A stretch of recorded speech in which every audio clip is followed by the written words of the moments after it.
Hey, this is J.A. Flynn. I wanted to give you guys a tour of my little writing corner here. So, this is where Xerix is written. This is the most recent story, and this is my keyboard. Yep. It's also a gaming keyboard. I do game once in a while on here. I got to clean the keyboard actually. But here's a little figure of Lara Croft, one of my favorite strong female characters here. I sometimes do want to get a Komodo dragon something here. Right now I have a little brown rat.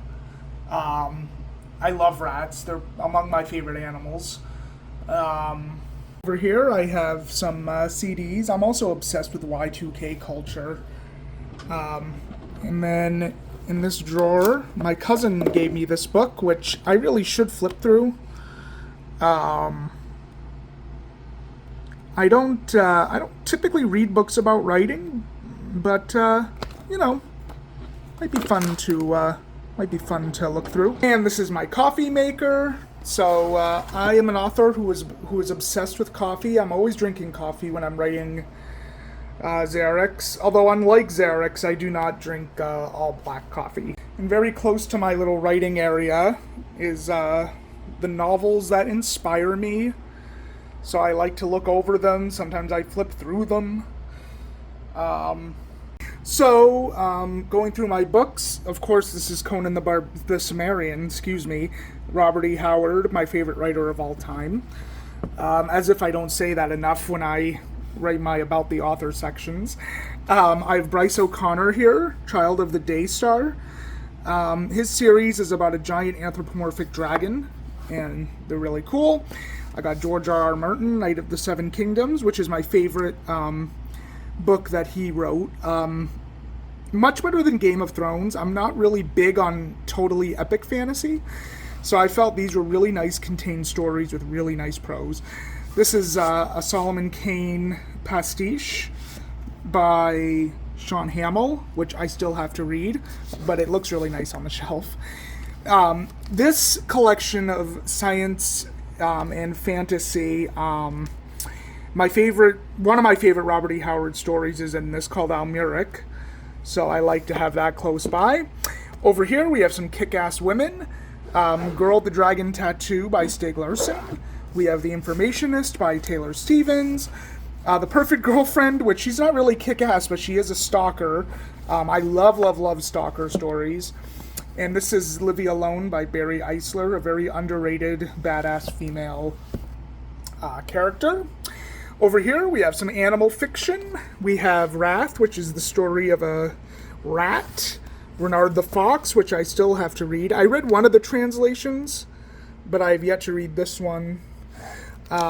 We have the Guardians of Ga'Hoole, the owl stories. So now you can kind of see where I get ideas for my writing here. Black Beauty. We have Call of the Wild, both of which I've read not in a very long time. Warhorse, of course, I've read this, which kind of got me kickstarted on animal fiction. I Am Rebel, which I have yet to read, which is a doggy story. Watership Down, the classic by Richard Adams. I actually got this from the UK Amazon site. You can't get this edition in American bookstores. The Plague Dogs, which I really gotta reread. I remember this story being so incredible. The Hunt for Elsewhere, which is an underrated animal story, independently published, but so good. The Art of Racing in the Rain. It's beautiful. It's such a life-affirming book. Hollow Kingdom, much of the same, is about a crow at the end of the world. It's incredible.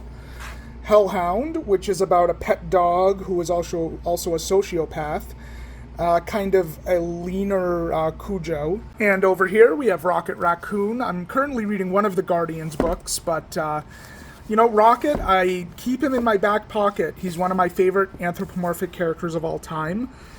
Kind of helped me get through a lot of anxiety. I even have a little stand with him. And here we have Stephen King's Misery, a classic stalker story. We have Vince Flynn, which is actually a Don Bentley, book. I really like Mitch Rapp. He really helped me. Vince Flynn's prose and books like this really helped me find my voice in action. Sometime I want to get an Orphan X book for here. These are the Next Girl, the Dragon Tattoo books. We have the Shape of Water adaptation, novel adaptation. We have Alien and the Charybdids, which is my favorite alien novel of all time. I love xenomorphs and predators, so I needed a little section for them. Complete Predator Omnibus. This is a lean, mean horror book by John Athen. Imagine like 8mm meets like Death Wish. It is a gruesome exploitation horror novel, but so good. Over here we have Margaret Atwood, The Handmaid's Tale. I read this during COVID. It is an incredible, eerie book. Beautiful prose. We have Treasure Island by Robert Louis Stevenson, which I've not read, but I love pirates. I'm currently reading this. This is a bulky, weird tales book. My favorite genre is the pulp, 1950s, 60s genre. So, bunch of authors in here, H.P. Lovecraft, Robert E. Howard. These are the Grimm's Fairy Tales, which I was obsessed with these tales when I was a kid, so, you know. And I hear this adaptation of The Dark Crystal is incredible. I gotta read this. I hear it's really damn good. Really good.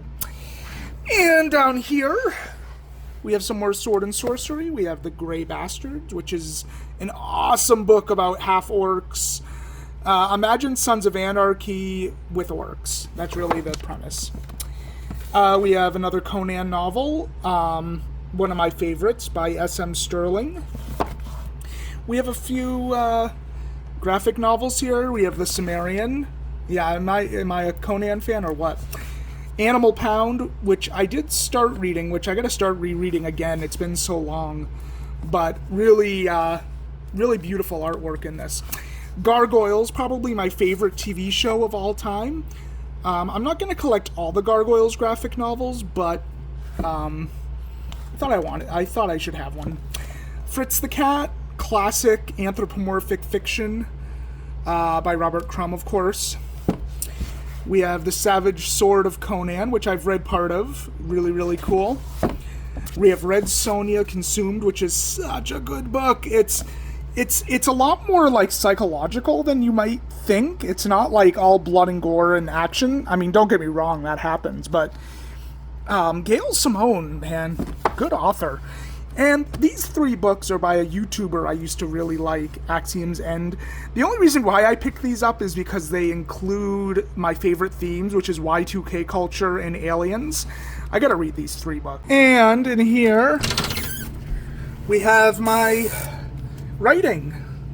So, this is Durak the Minotaur, Volume 1, my sword and sorcery character. And this is my newest thing, right? Book of weird stuff, a collection of short stories.